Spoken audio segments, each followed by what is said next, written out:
Guys मैं लेकर आ गई हूँ आपका पसंदीदा टॉपिक, आपका favourite topic advanced English structures. अब ये टॉपिक मैं इसलिए नहीं पढ़ा रही हूँ क्योंकि आपका फेवरेट है, बल्कि इसलिए पढ़ा रही हूँ क्योंकि हमारे सिलेबस में एडवांस्ड इंग्लिश स्ट्रक्चर्स दिए हुए हैं जो कि 100 है और जो मैं आपको बुक से कवर करवा रही हूँ। मतलब जो हम ऑफलाइन क्लासेस में 100 स्पेशल स्ट्रक्चर्स पढ़ाते हैं बच्चों को, वही मैं आप लोगों को पढ़ा रही हूँ। सिलेबस आप फर्स्ट डे का मेरा वीडियो देखेंगे तो उसमें आपको पूरा सिलेबस दिखेगा कि हम ये जो 60 डेज की क्लास हमारी चल रही है इसमें हम लोग क्या क्या पढ़ने वाले हैं और अभी तक हमने क्या क्या पढ़ लिया है। सो गाइस वीडियो के एंड तक बने रहिए क्योंकि मेरा हमेशा की तरह आज का भी पर्पस होगा कि मैं आपकी साथ साथ प्रैक्टिस करवाते चलूँ। मतलब जो स्ट्रक्चर्स हम पढ़ेंगे साथ ही साथ उसकी प्रैक्टिस करते चलेंगे। तो वीडियो के एंड तक बने रहिएगा, मेरे साथ साथ प्रैक्टिस करिएगा। Let's begin. जैसे कि सबसे पहला अगर हम बात करें स्ट्रक्चर जो है, देखिए बहुत ज़्यादा यूज़ में आने वाला है। मैंने अधिकतर स्टूडेंट्स को देखा है जब वो स्पीकिंग करते हैं तो उनके माइंड में ये वाला स्ट्रक्चर आता ही नहीं है। ठीक है, अब यहाँ पर दिया हुआ है subject plus was verb being able to and unable to. देखिए सबसे पहले हम लोग देखेंगे एबल टू के यूज़ को। एबल टू के साथ अगर आप लोग इज एम आर लगा रहे हैं, ठीक है, एबल टू के साथ अगर आप इज एम आर का यूज कर रहे हैं और आपको इसके साथ वर्ब की फर्स्ट फॉर्म लगा देनी है, कब? जब आप किसी काम को कर लेते हैं या फिर कर पाते हैं। ठीक है, जब आप किसी काम को कर लेते हैं या कर पाते हैं तो आपको वहां पर इज एम आर के साथ में एबल टू का यूज कर लेना है। अधिकतर मैंने देखा है कि स्टूडेंट्स ये बोलना चाहते हैं कि मैम हम इंग्लिश में बात नहीं कर पाते हैं या फिर हम सेंटेंसेस नहीं बना पाते हैं। वो इसी सेंटेंस को जब इंग्लिश में बोलते हैं तो is am are able to का यूज तो नहीं आता है, उनके मुंह से कहीं ना कहीं कैन ज्यादा यूज में आता है। ठीक है, क्यों? क्योंकि इसकी बहुत अच्छे से प्रैक्टिस हो गई है। लेकिन आपको ध्यान रखना है कि जब आप किसी काम को कर पाते हैं या कर लेते हैं तो आपको इज एम आर के साथ एबल टू का यूज करना है। चलिए कुछ एग्जांपल्स देखते हैं। जैसे मान लीजिए मैंने कहा कि वह इंग्लिश बोल लेता है या फिर वह इंग्लिश बोल पाता है, तो सेंटेंस क्या बनेगा? He is able to speak English. ये देखिए हमने इज एम आर डिपेंड करेगा, सब्जेक्ट क्या है, फिर एबल टू लगा दिया तो he is able to speak English, मतलब वह इंग्लिश बोल लेता है या वह इंग्लिश बोल पाता है।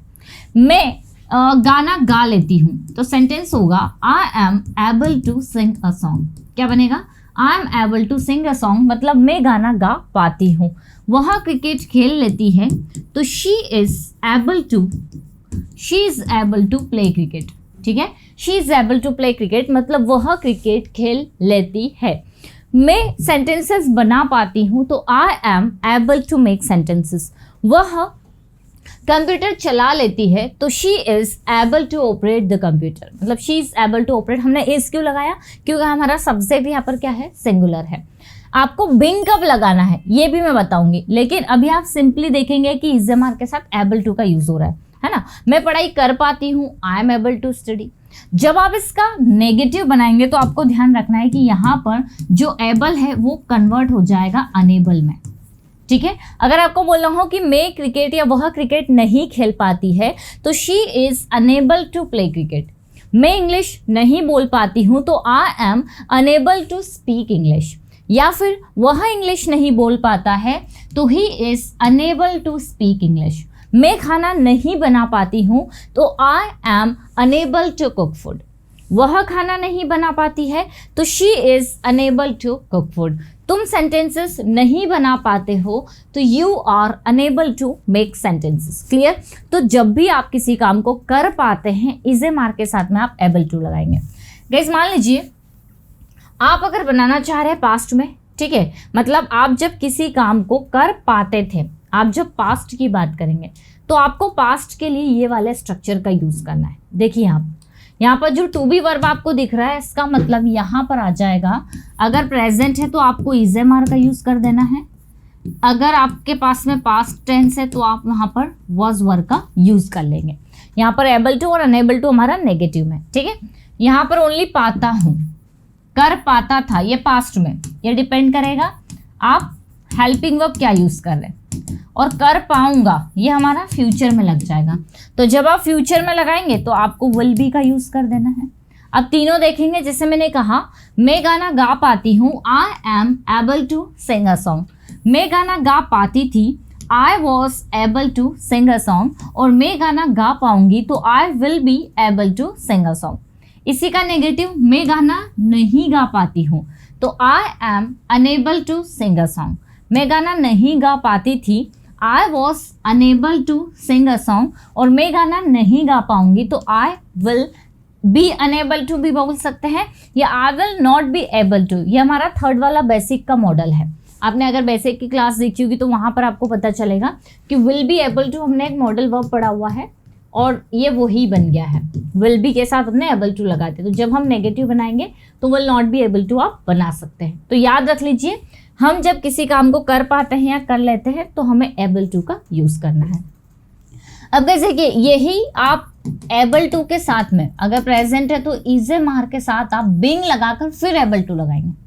लेकिन अब इसका मीनिंग क्या होगा, आप किसी काम को प्रेजेंट में कर पा रहे हैं या आप किसी काम को कर पा रहे थे, है ना। जैसे अगर आपने कहा मैं लिख लेती हूँ या मैं लिख पाती हूँ तो I am able to write, या आप अपनी प्रेजेंट की एक्टिविटी बता रहे कि मैं ऐसा कर पाती हूँ, लेकिन आप उस काम को अभी कर पा रहे हैं। मैंने कहा मैं लिख पा रही हूँ, मैं लिख पा रही हूँ, तो सेंटेंस होगा आई एम बीइंग। अब यहाँ पर आपने एबल के पहले बीइंग लगा दिया, बाकी आपका same sentence I am being able to right.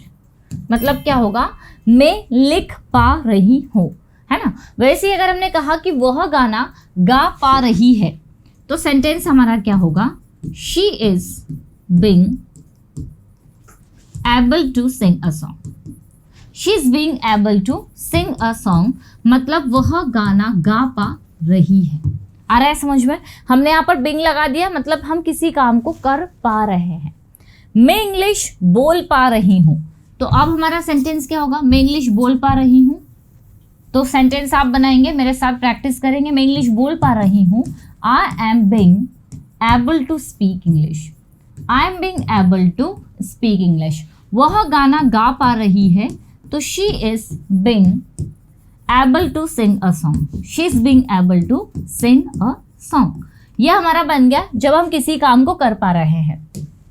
मान लीजिए आपको बोलना है कि मैं इंग्लिश बोल पा रही थी, तो आप बोलेंगे आप I was being able to speak English. या फिर वह गाना गा पा रही थी, तो she was being able to sing a song. जब आप इसका नेगेटिव करते हैं तो आपको एबल की जगह अनेबल का यूज़ करना है। हम अगर बनाएं कि वह गाना नहीं गा पा रही है, तो अब हमारा सेंटेंस होगा शी इज बीइंग तक तो ठीक है। अब एबल की जगह अनेबल, तो she is being unable to sing a song, मतलब वह गाना नहीं गा पा रही है। तो एक छोटा सा आपको डिफरेंस समझना है कि कर पाते हैं तो is am are able to, कर पा रहे हैं तो is am are being able to, है ना। जैसे मैं डांस कर लेती हूँ, I am able to dance, और मैं डांस कर पा रही हूँ तो I am being able to dance. बहुत ही इंपॉर्टेंट है, इसको आपको याद रख लेना है।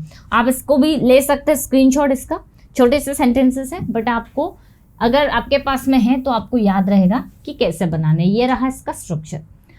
अब गाइस देखिए, स्टार्ट जब हमें बोलना हो कि शुरू करो, हम किसी काम को करने के लिए कह रहे हैं कि ऐसा करना शुरू करो, सिंपली हम लोग स्टार्ट लगा देंगे, ठीक है। अभी ये वाला हम लोग बाद में देखेंगे, ये हमारा सेकंड नंबर का, ये हमारा फर्स्ट नंबर का। जैसे मैंने आपसे कहा बोलना शुरू करो, तो बिल्कुल छोटा सा है, स्टार्ट स्पीकिंग, स्टार्ट स्पीकिंग। लिखना शुरू करो तो सेंटेंस बनेगा स्टार्ट राइटिंग, क्या हो जाएगा, स्टार्ट राइटिंग। पढ़ाना शुरू करो तो हमारा सेंटेंस बनेगा स्टार्ट टीचिंग, क्या हो जाएगा, स्टार्ट टीचिंग। गाना गाना शुरू करो तो सेंटेंस होगा स्टार्ट सिंगिंग अ सॉन्ग। तो जब आप किसी को कह रहे हैं कि ऐसा करना शुरू कर दो, सिंपली आप वहाँ पर स्टार्ट लगा देंगे। बंद करने के लिए कह रहे हैं तो स्टॉप के साथ वर्ब में आईएनजी। जैसे आपको बोलना है बोलना बंद करो, तो अब आप क्या बोलेंगे, स्टॉप स्पीकिंग। लिखना बंद करो, स्टॉप राइटिंग। पढ़ाना बंद करो, स्टॉप टीचिंग। गाना गाना बंद करो, स्टॉप सिंगिंग। वहाँ जाना बंद कर दो, स्टॉप गोइंग देयर। टीवी देखना बंद कर दो, स्टॉप वॉचिंग टीवी। काफ़ी छोटे छोटे से, लेकिन आप इसे यूज़ कर सकते हैं, ठीक है। तो स्टार्ट हो गया, शुरू कर दो, स्टॉप हो गया, बंद कर दो। गाइस कीप या कीप ऑन का यूज़ आप कर सकते हैं जब आप किसी काम को जारी रखने के लिए कह रहे हैं कि ठीक है, कोई अगर मान लीजिए टीवी देख रहा है और आप इसे बोलना चाह रहे हैं कि टीवी देखते रहो, उस काम को जारी रखो। तो आप या तो कीप लगा देंगे या कीप ऑन लगा देंगे, दोनों सेम है, लेकिन दोनों के बाद वर्ब में आपको क्या लगाना है, आईएनजी। मान लीजिए आप बोल रहे हैं और मैं आपको बोल रही हूँ बोलते रहो, तो मेरा सेंटेंस बनेगा कीप स्पीकिंग, या फिर हम बोल सकते हैं keep on speaking, keep speaking या कीप ऑन स्पीकिंग। वैसे ही लिखते रहो, कीप राइटिंग, पढ़ाते रहो, कीप टीचिंग, गाना गाते रहो, कीप सिंगिंग। सेंटेंसेस बनाते रहो, कीप मेकिंग सेंटेंसेस। यहाँ आते रहो, कीप कमिंग हियर। प्रैक्टिस करते रहो, कीप प्रैक्टिसिंग। ठीक है, तो याद कर लीजिए, शुरू करना स्टार्ट, बंद करना स्टॉप, और करते रहना के लिए आपको कीप या कीप ऑन का यूज करना है। आगे बढ़ते हैं, व्हाट अबाउट। जैसे कि व्हाट अबाउट प्लस वर्ब में आईएनजी, इसका मतलब होता है क्या ख्याल है। जब आप किसी से कोई क्वेश्चन पूछना चाह रहे कि भैया ऐसे करने के बारे में आपका क्या विचार है, आपकी ओपिनियन क्या है, आपकी क्या राय है, तो आप वहाँ पर व्हाट अबाउट का यूज़ करेंगे। आप किसी से पूछना चाह रहे हैं कि यार वहाँ इंग्लिश सीखने के बारे में आपकी क्या राय है, कैसा रहेगा इंग्लिश सीखना, तो कुल मिलाकर आप बोलना चाह रहे हैं कि क्या ख्याल है। ठीक है, अगर हम ऐसा करें तो आपकी क्या ओपिनियन है, तो सिंपली आप बोलेंगे व्हाट अबाउट लर्निंग इंग्लिश, क्या ख्याल है, वहाँ जाने के बारे में आपका क्या ख्याल है, व्हाट अबाउट गोइंग देयर। या हम बोल सकते हैं पढ़ाई करने के बारे में कि आपका क्या ख्याल है, तो सेंटेंस होगा हमारा what about studying, what about studying. ठीक है, या फिर लिखने के बारे में क्या ख्याल है, व्हाट अबाउट राइटिंग। सेंटेंसेस बनाने के बारे में क्या ख्याल है, व्हाट अबाउट मेकिंग सेंटेंसेस। यहाँ आने के बारे में क्या ख्याल है, व्हाट अबाउट कमिंग हियर। लेकिन मान लीजिए अगर आपको पूछना है कैसा रहेगा, आप किसी से जानना चाह रहे हैं कि अगर हम ऐसा करें तो ऐसा करना कैसा रहेगा, तो आप व्हाट अबाउट की जगह हाउ अबाउट का यूज कर सकते हैं वर्ब में आईएनजी के साथ में। जैसे मान लीजिए मैंने कहा इंग्लिश सीखना कैसा रहेगा, हाउ अबाउट लर्निंग इंग्लिश। बोलना कैसा रहेगा, हाउ अबाउट स्पीकिंग। वहाँ जाना कैसा रहेगा, how about going there. Practice करना कैसा रहेगा, हाउ अबाउट प्रैक्टिसिंग। सेंटेंसेस बनाना कैसा रहेगा, how about making sentences. Clear. तो व्हाट अबाउट मतलब क्या ख्याल है और हाउ अबाउट मतलब कैसा रहेगा। कैसे जो स्ट्रक्चर्स हैं ना, काफ़ी ज़्यादा छोटे छोटे से स्ट्रक्चर्स, आप इनके स्क्रीनशॉट ले लीजिए। ये हमने सिलेबस में इसलिए कवर किए हुए हैं क्योंकि tense modals to be to have के अलावा कुछ ऐसे सेंटेंसेस भी हमारे सामने आते हैं जो रहते तो बहुत छोटे हैं, लेकिन हम उनके स्ट्रक्चर्स को नहीं जानने की वजह से सेंटेंसेस ही नहीं बना पाते हैं। इसलिए मैं आपको ये सारे स्ट्रक्चर्स बार बार पढ़ाती हूँ, रिवीजन करवाती हूँ, प्रैक्टिस करवाती हूँ, ताकि ये आपके टंग पर आ जाए और आप प्रैक्टिकली इसे यूज़ कर पाओ। इसके अलावा गाइज मेरा जो कोर्स है पेड कोर्स, वो चल रहा है पर्सोना इंग्लिश एप्लीकेशन पर। काफ़ी अच्छा कोर्स है। अगर आप में से कोई है जो ज़ीरो से स्टार्ट करना चाहते हैं तो पर्सोना इंग्लिश एप्लीकेशन आप डाउनलोड कर लें। वहाँ पर आपको मेरे कोर्स की पूरी डिटेल मिल जाएगी। आप अगर चाहते हैं परचेस करना वहाँ से कर सकते हैं, और अगर फ्री में करना है तो यूट्यूब पर मेरी क्लासेस चल रही है डे फर्स्ट से। आप वो पूरी क्लासेस सिस्टमेटिकली देखिए और प्रैक्टिस करिए, बिल्कुल आप इंग्लिश सीख जाएंगे। चलिए गाइस, ये छोटा सा वीडियो आप लोगों के लिए अच्छा रहा होगा। अगर अच्छा लगा है तो एक लाइक ज़रूर कर दीजिएगा। मिलते हैं हम लोग अपने नेक्स्ट वीडियो में। Till then bye bye, take care.